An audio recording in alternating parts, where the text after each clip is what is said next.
గాంధీ భవన్లో పటాన్చెరు పంచాయతీ హీట్ పుట్టిస్తోంది. పదవులు పంపకాల్లో తమ వర్గానికి అన్యాయం జరుగుతోందంటూ నేరుగా PCC chief Mahesh Kumar deputy CM భట్టికి ఫిర్యాదు చేశారు కాటా శ్రీనివాస్. పటాన్చెరు ఇన్ఛార్జిగా ఉన్నప్పటికీ తన ప్రమేయం లేకుండా వేరే పార్టీ నుంచి వచ్చిన వాళ్ల హవానే నడుస్తోందని ఆరోపించారు. ఈ క్రమంలో కాటాను కూల్చేసేందుకు పలువురు నేతలు బుజ్జగించే ప్రయత్నం చేశారు.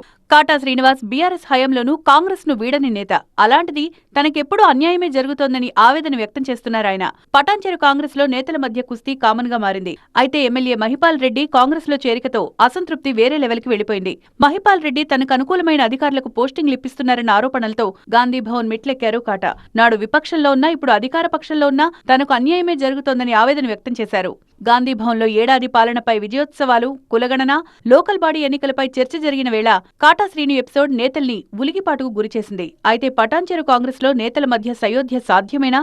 ఇందుకోసం పీసీసీ ఏం చేయబోతుందనేది ఆసక్తికరంగా మారింది.